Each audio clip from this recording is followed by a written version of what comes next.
bem-vindos a essa casa de oração. Peço por gentileza que deixem seu celular em modo silencioso ou desligado para evitar qualquer tipo de interrupção.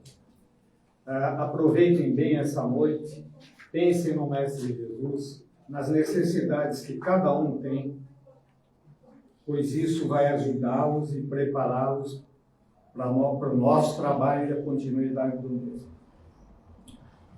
Que o Mestre Jesus derrame sobre todos vós as suas bênçãos, que todos deixem os seus problemas do lado de fora e pensem única e simplesmente no Mestre, pois tudo aquilo que desejam poderão alcançar com a sua força de vontade, com a sua fé, com a resignação, pois o Pai não abandona nenhum dos seus filhos.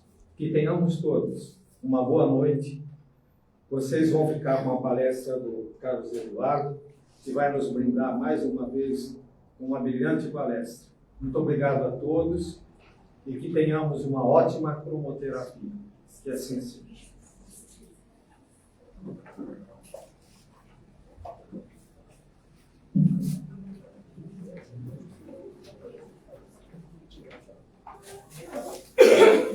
Boa noite a todos. Sejam bem-vindos ao Plano Maior. Que possamos aproveitar esses minutos com recolhimento, né? Primeiramente, recolhimento interior, buscar, né, a nossa intimidade, fazer exatamente o que o nosso companheiro disse, né? Analisar e ir a fundo no que nós necessitamos para aproveitar da melhor forma possível a assistência espiritual dessa noite. É isso que nós aprendemos com os benfeitores. Ajuda-te, o céu te ajudará. Eles não fazem tudo, gente. Não é? A parte que nos cabe, somos nós que temos que realizar. Né? Renovar pensamentos, atitudes, disposição em fazer diferente, certas coisas que precisam ser mudadas. Tudo isso é da nossa competência. Né? O resto que está fora disso, desse raio de ação, sim, eles irão nos atender, nos dando proteção, orientação, recomendações. Por isso que é importante a gente aproveitar cada minutinho que estamos aqui, desde o momento que entramos, participamos da palestra, sempre com um assunto importante, interessante, que faz conexão com as nossas vidas, com o que estamos no dia a dia aprendendo. E hoje não é diferente. A mensagem está no livro Pão Nosso, né, psicografado por Chico Xavier. O autor é o Espírito Emmanuel. E o título da mensagem é O Filho Egoísta. O Filho Egoísta. E ele se inspira numa parábola de Jesus, né, que acho que a grande maioria de vocês conhecem, que é a parábola do filho pródigo. Só que aqui ele dá um nome diferente, né? O Filho Egoísta. Vocês vão entender por que ele deu esse nome. Ele faz questão lógico, de explicar. Mas antes de entrar, né, no assunto central, a gente precisa relembrar, né? O que significa, né?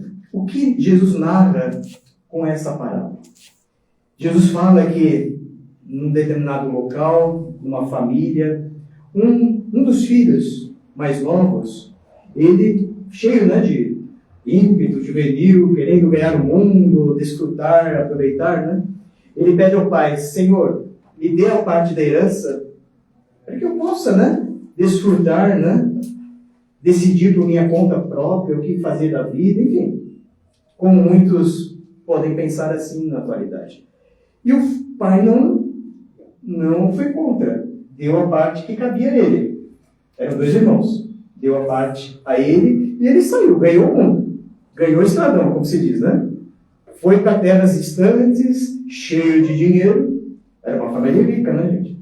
Gastou tudo e mais um pouco, né? Anos, né? Enfim, não fala exatamente o período, mas um longo período gastando, esbanjando.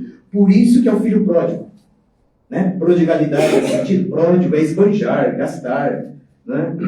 Desperdiçar.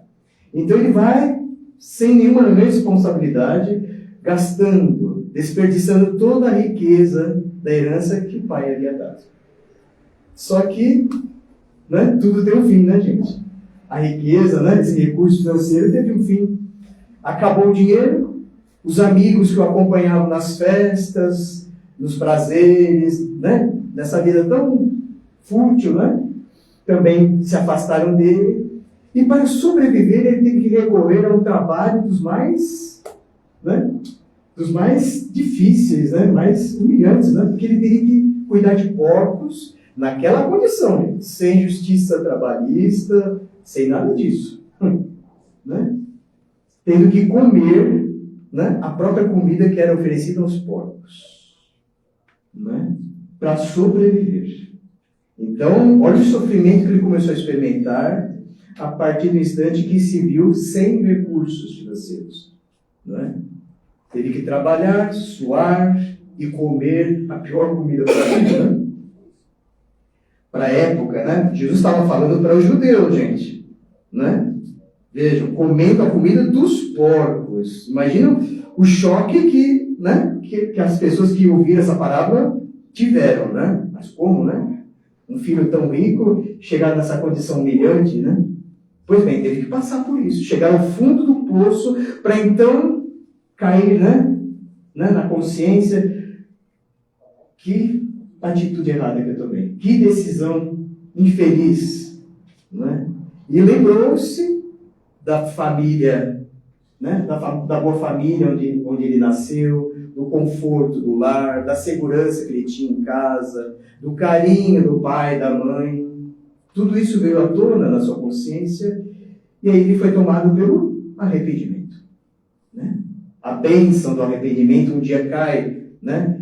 E nesse momento ele resolve, vou voltar para a casa do pai, mas eu não sou mais digno, né? Eu vou me sujeitar a ser mais um dos empregados, né? Trair o céu e o meu próprio pai. E assim foi. Voltou para casa, lá na porta da propriedade, o pai já o vê longe, né? E corre ao encontro do filho. Corre, alegre, feliz pela volta do filho. E rapidamente pede para os empregados: tragam roupa nova para meu filho, sandálias, e põe um anel no seu dedo. Isso significa restituir a dignidade do filho que havia se perdido no mundo. E ainda mais, ordena que uma festa seja preparada. Matem um boi mais gordo que estiver aí, para a gente celebrar, comemorar a volta do meu filho. Só que tinha outro filho, né, gente? Aí que é a história. O outro filho estava trabalhando lá no campo. E quando volta, tá aquele reboliço, né? O que está acontecendo? E os empregados dizem: teu irmão voltou e teu pai ordenou que uma festa fosse preparada. Qual foi a reação do irmão? Ficou irado, revoltado. Mas como esse irresponsável volta e meu pai o premia, né, com uma festa, foi então que ele nem quis participar do banquete, não quis entrar no salão da festa. E o pai ainda foi procurar, insistindo para que ele participasse. E aí que vem o texto que está na mensagem do Emmanuel, porque ele fala ao pai: Senhor, eu há anos trabalho com o Senhor, jamais o desobedeci, e o Senhor jamais me deu sequer um cabrito, né? Um cabrito para eu festejar com meus amigos, e o Senhor oferece um banquete desse para esse responsável. E o pai, muito humilde, generoso: filho, né? É bom e é necessário celebrar, porque o seu irmão estava morto e voltou à vida, estava perdido e se achou. Olha só, a mensagem de hoje trata não do filho pródigo, do primeiro que saiu, mas do filho que permaneceu em casa. É um filho egoísta. É um filho egoísta, gente. A parábola, geralmente a gente coloca o foco sobre o filho pródigo, mas o filho que havia permanecido em casa, trabalhando, participando do lar, também é egoísta. É egoísta, gente. Porque a reação que ele teve no retorno do irmão foi de ciúmes, de inveja, alegando que ele estava sempre ali junto ao pai e merecia um tratamento diferenciado, e não aquele que o pai dispensou ao irmão. Só que vamos lembrar, gente, que Jesus, em toda a parábola, fala num sentido espiritual. Não está falando estritamente da família humana, nós, pais, mães, né? O pai, esse pai da parábola, é Deus. É Deus, gente. E Deus, na sua justiça, na sua bondade, no seu amor incondicional, age, trata seus filhos de um modo muito mais justo, muito mais perfeito do que qualquer um de nós. A justiça divina está muito acima da nossa compreensão. Por isso que esse filho egoísta foi incapaz de entender a motivação daquele pai. Mas como oferecer um banquete a alguém que não, entre aspas, merecia? É isso que ele não entendia. Por isso que se encheu e demonstrou naquele momento todo o seu egoísmo em forma de avareza, sovinice, que é uma manifestação de egoísmo, gente. O outro filho também é egoísta, gente. Só que é outro extremo, né? Desperdiça, gasta, né? Leva a vida à toa. Mas os dois são egoístas. Cada um a seu modo. Cada um a seu modo. E a reflexão para nós é importante para a gente entender. Será que em muitos momentos a gente se acha, né, preterido, colocado à margem? Ah, meu irmão, o vizinho, o meu colega de trabalho teve chance melhor, teve melhores oportunidades. Eu deveria ter tido melhores e não tive. E fica numa posição de revolta, se angustiando, se lamentando a vida, acusando a sua própria, entre aspas, má sorte pela influência de outras pessoas. O quanto isso é prejudicial para a nossa vida interior, gente. O ciúme é um veneno que pouco a pouco vai contaminando, vai prejudicando o nosso bom humor, a nossa alegria de viver, né? Prejudica sobremaneira o relacionamento com as pessoas. Ele não quis participar do banquete que o pai ofereceu, gente. Isso é importante. Não adianta estar na casa do pai e não comungar da mesma posição de vista, de ideal. Não adianta a gente bater no peito e falar: sou cristão, sou espírito, sou isso, aquilo, procuro fazer tudo certinho, mas virou a página, faz tudo ao contrário. É ainda ciumento, invejoso, quer só para si, os outros ficam de escanteio, como filho egoísta, gente. Adianta, a gente vai conseguir participar desse lar divino, onde a justiça é plena, o amor é incondicional e o perdão faz parte dessa justiça, se nós mesmos não vivemos em função dessa lei, gente? Vamos até uma parte, é aquela parte que nos interessa. Cumprimos a lei divina até o ponto que nos interessa, aos nossos interesses mais mesquinhos, mais egoístas. Virou a página, aí já não funciona. Isso serve para nós, gente. A gente está no exercício de aplicar os ensinamentos do Evangelho para todas as situações da vida. Para tudo. Na vida familiar não acontece isso, às vezes? Não tem situação de filho que fica desgostoso, se desentende com o pai e com a mãe. Ah, mas o senhor gosta mais do meu irmão, da minha irmã. Trata melhor ele. Né? Não tem gente assim, gente? Dentro de casa, gente. Quanto mais fora de casa. Será que isso é razoável? Faz bem para a tua vida íntima? Né? Ficar ruminando, alimentando desgosto, incompreensão, né? Se revoltando com as pessoas ao seu lado, porque você acha que eles deveriam fazer mais por você. Né? Vamos entender, né? A vida é justa, porque a vida é uma bênção de Deus. Sabe aquele exemplo? A diferença entre igualdade e equidade. Já ouviram esse termo, gente? Igualdade e equidade são termos diferentes. A gente pode achar que Deus ama mais esse Senhor e menos ela? Você dá para imaginar que Deus faz diferença entre seus filhos?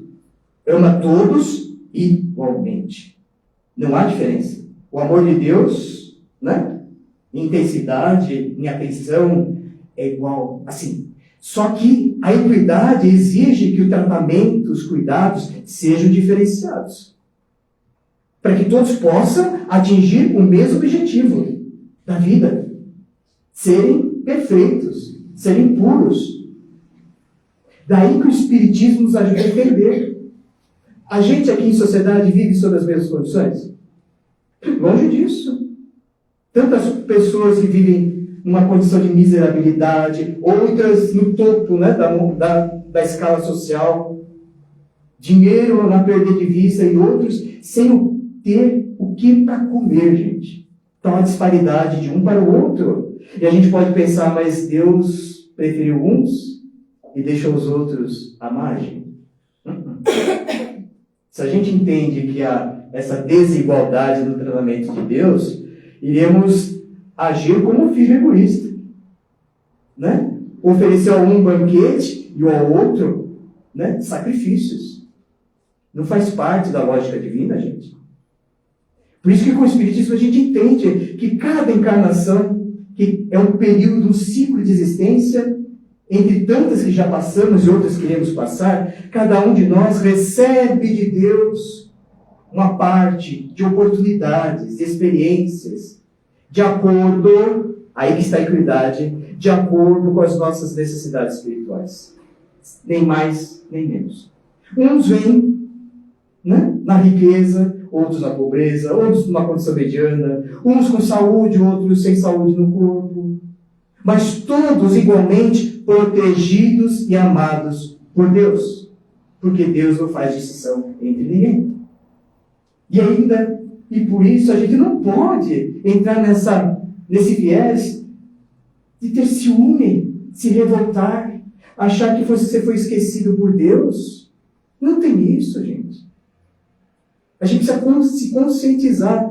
Mas onde eu estou no mundo? Qual a minha posição, né, nesse local que Deus me colocou? Não foi ao acaso, foi Deus que me premiou nesse lugar na família. Nasci aqui no Brasil, né? Tenho acesso a isso, a aquilo, a escola, a educação, cultura, cuidados com o corpo. Tudo isso é concessão de Deus. E como tem sido minha atuação, meu trabalho, meu envolvimento com tudo isso que eu recebi de Deus? Vou ficar contando o que eu acho que está faltando? Não é muito mesquinho, gente? É o que o filho egoísta pensou. É o raciocínio dele. Olha, nem um cabrito o Senhor me deu. Eu estou aqui anos a fio, só labutando, sacrificando, e nada, entre aspas, recebi. Será que nada recebeu? Lógico que recebeu. Só que ele não tinha olhos de ver e compreender os benefícios de estar na presença do Pai, aproveitando, né? Se enriquecendo de sabedoria, de experiência, amadurecendo os seus valores morais. Para tudo isso, ele não tinha entendimento. Por isso se achava um miserável, um desprezado até pelo próprio Pai. Quando não foi, jamais foi e jamais será. Percebem aonde Jesus quer chegar e onde Emmanuel nos propõe essa reflexão na noite de hoje? Para a gente não ficar contando as migalhas que a gente acha que a vida nos reservou. A vida é um banquete de luz, gente. Só que a gente tem que assimilar, abrir o coração para receber essas bênçãos divinas nas circunstâncias que elas chegam, gente. E não do modo que a gente gostaria. Ah, eu quero um cabrito, né? Mas não vai vir um cabrito, gente. Né? Vai vir um alimento diferente. Ou seja, uma situação diferente, uma experiência diferente, algo que a gente nem sequer previa, mas estava dentro das nossas necessidades. Lembrando que, na grande maioria das vezes, quando reencarnamos, nós concordamos com uma lista de assuntos, temas, lições que precisaríamos aprender nessa atual encarnação.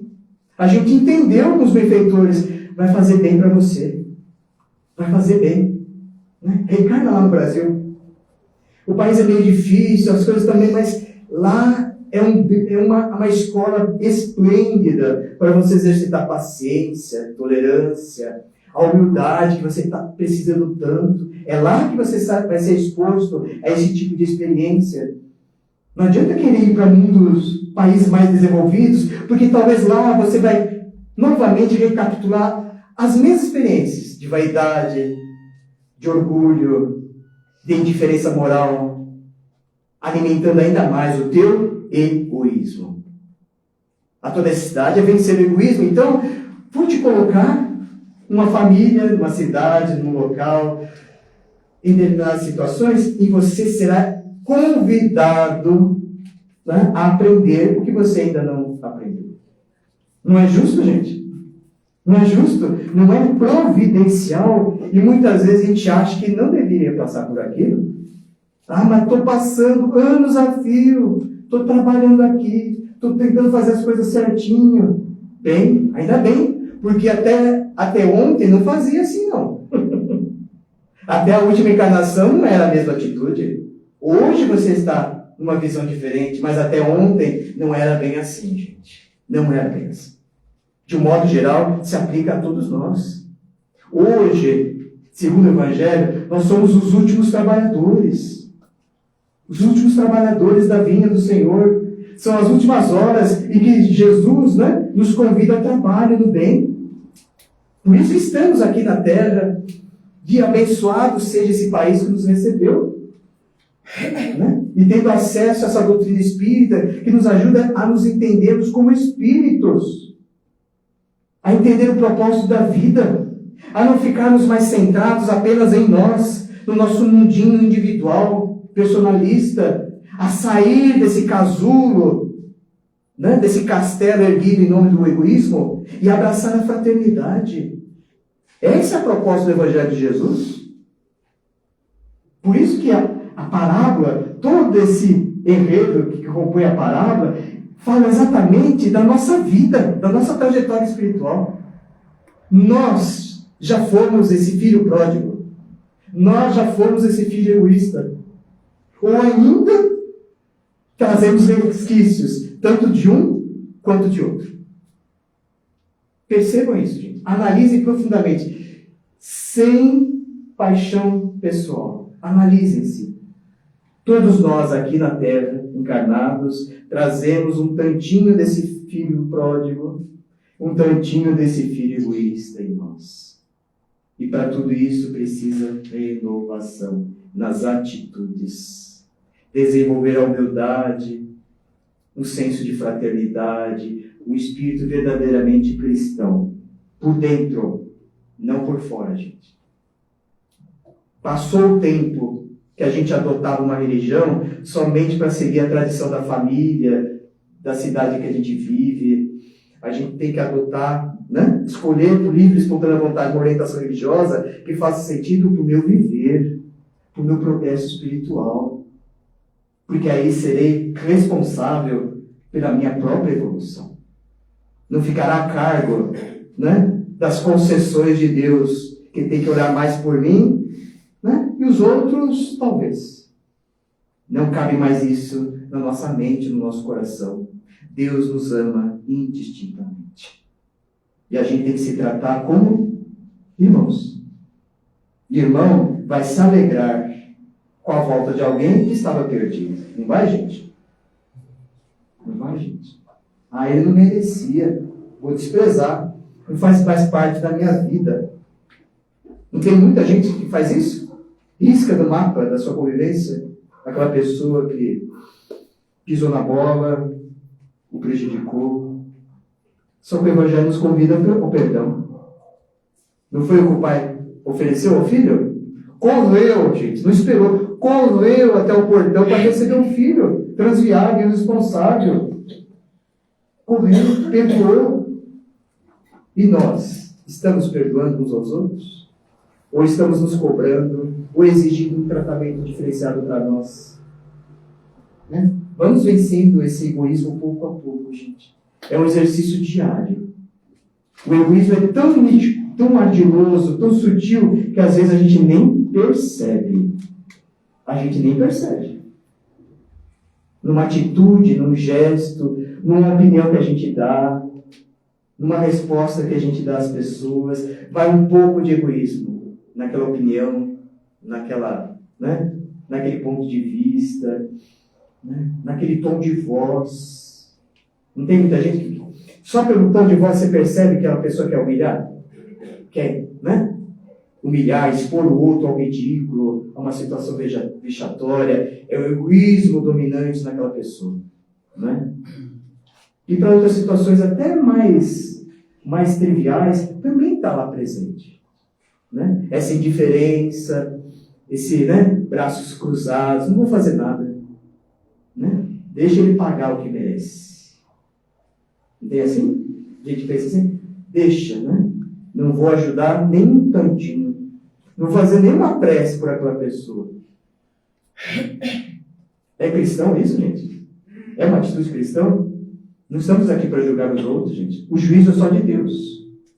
Então vamos nos alegrar, vamos ajudar as pessoas que estão ao nosso lado, né? Não ficar alimentando ciúmes, revolta, inveja dos outros. É compartilhar alegrias e nos momentos de problemas, dificuldades, vamos ajudar todos a vencer, tanto quanto nós esperamos que os outros nos ajudem. Se coloque na posição do filho pródigo. Ele havia se arrependido. Né? Como seria a tua reação chegar lá e o irmão, a irmã, alguém da família mais próximo, mais íntimo de você, virasse o rosto para você? Não é uma apunhalada no coração, gente? Ainda reconhecendo os teus erros, gente? Não receber, né, o perdão, né? O acolhimento das pessoas é uma grande perda, gente. É lamentável. E a própria reencarnação é um atestado da vontade de Deus. Né? A gente reencarna e quando a gente falha, Deus, providencialmente, vai nos oferecer uma nova oportunidade, lições, experiências, para a gente fazer diferente. O juízo de Deus nunca é inapelável, gente. Não há fogo eterno, nada disso existe. Há sempre novas oportunidades. Até mesmo os filhos pródigos e os filhos egoístas, que nós já fomos e muitas vezes estamos trazendo em nós. Né? Vamos reconhecer isso, gente. Tá?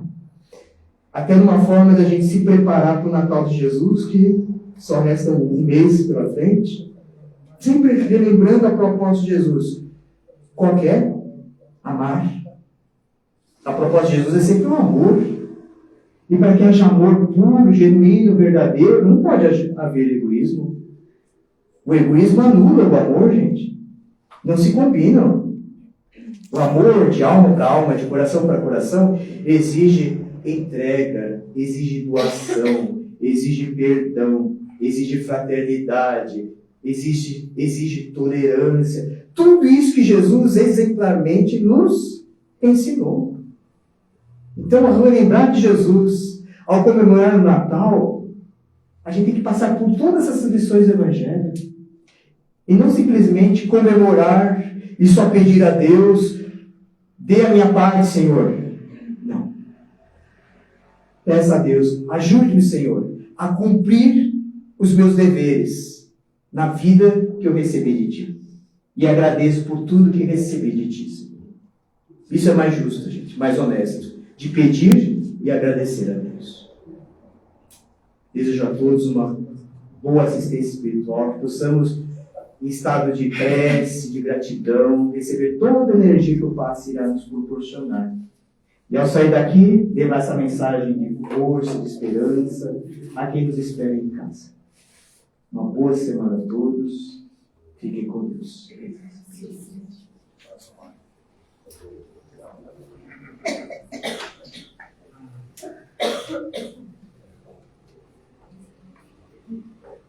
Boa noite. O Mário Corona de máscara fica um pouco assustado, né? Mas não é Covid, não. É só um resfriado. Bem, depois da gente ouvir um pouquinho sobre o egoísmo, vamos fazer o nosso... Vamos fazer a nossa parte de solidariedade, né? Então, vamos confortavelmente nos acomodando, mentalizando a figura amorável do Mestre Jesus.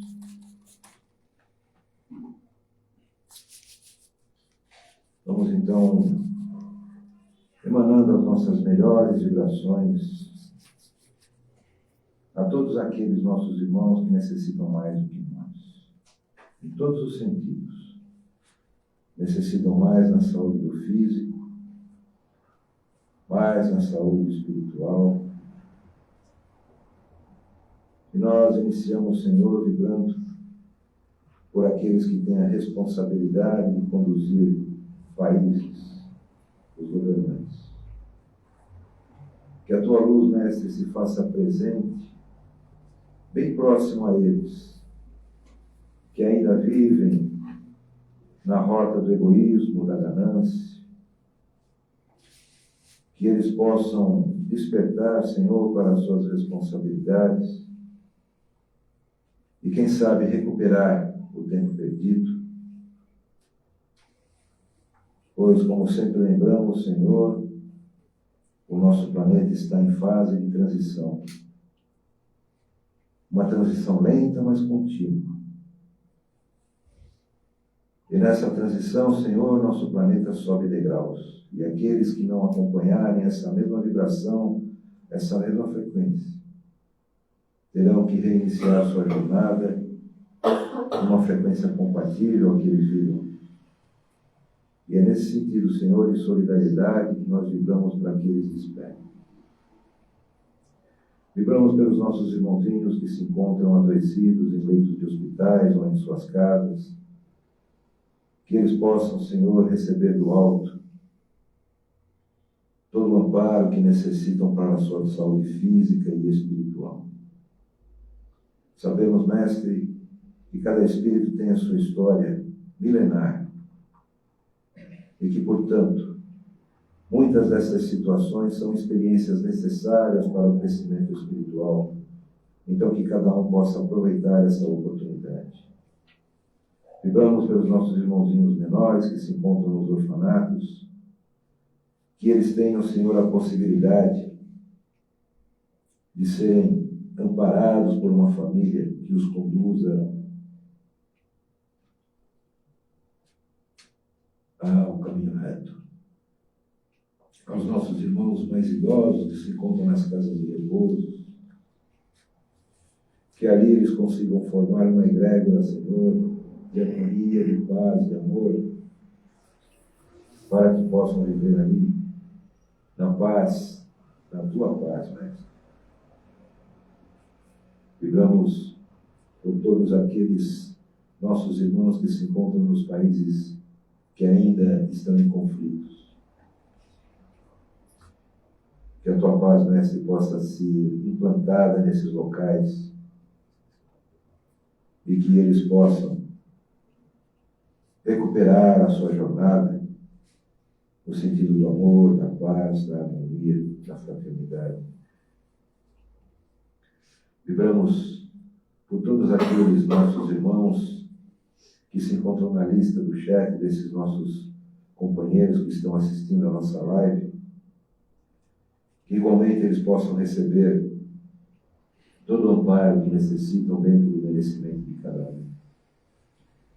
Vibramos pelos nossos irmãos que retornaram à pátria espiritual, em especial aqueles que de forma prematura, através do suicídio, que eles possam ser amparados por todos os mensageiros de Mãe Maria, que cuida desses nossos irmãos, e que ao despertar, Senhor, eles possam se sentir amparados na certeza de que o amor de Deus continua os abraçando e que novas e novas oportunidades terão, tantas quantas forem necessárias. E vivamos, Senhor, por nós mesmos, pelos nossos familiares, pelos nossos lares, que possamos, Senhor, ter a harmonia no nosso lar e a harmonia interior, para que todos os desafios tão necessários ao nosso crescimento espiritual sejam superados através da nossa fé, da nossa esperança, da nossa perseverança, sempre apoiados, Senhor, no Teu Evangelho, no Teu ensinamento de luz.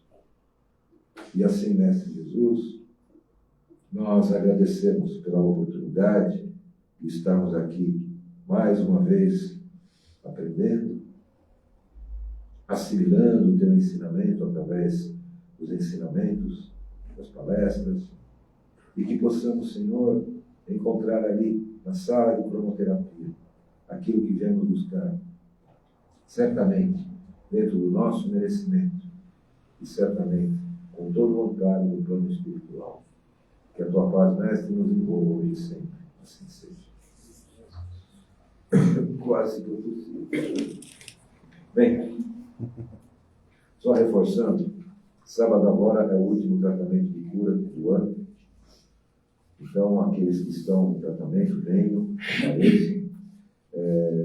O próximo será, muito provavelmente, no último sábado de janeiro, mas nós vamos confirmar as datas no decorrer das sessões que faltam ou no começo do próximo ano.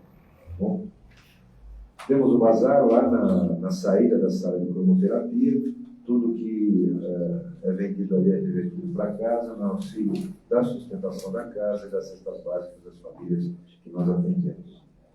As cestas básicas das 35 famílias que são amparadas pela casa, os mantimentos de maior necessidade estão ali na lousa, aqueles que puderem auxiliar, fiquem à vontade, nós agradecemos. Nós temos a nossa sessão híbrida, né? Presencial e live nas quartas-feiras e aos domingos às 20 horas também. Esse domingo nós teremos, então, a partir das 20 horas, palestra, o Evangelho, para aqueles que quiserem, é o Facebook do Núcleo Espírita Plano Maior. Entrevista de orientação com o Claudio, ainda está em tempo, quem precisa de orientação, né? Então é só falar com a Margarida e ela agenda e ele vai bater um papo com aqueles que necessitam. O curso básico, nós estamos no final do ano, então nós temos o curso básico todas as terças-feiras, então aqueles que tiverem interesse em participar do curso, também deixam o seu nome com a Margarida, que o professor Carlos certamente para o ano que vem vai estar linkando vocês, né? Chamando vocês para o curso. Né? Biblioteca.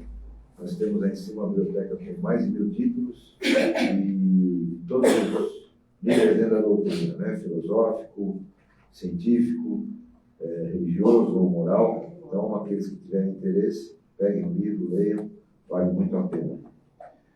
Aqueles que quiserem trazer a sua garrafa d'água para ser fluidificada durante o tratamento de cromoterapia, tragam, fiquem à vontade. Se não trouxerem e quiserem adquirir, tem lá no fundo com o Luiz, tá bom? E, como digo, todas as doações que eventualmente vocês tenham, que não utilizem mais e venham para casa, são revertidas em benefício da própria casa. Tá bom? Boa cromoterapia a todos. Boa noite.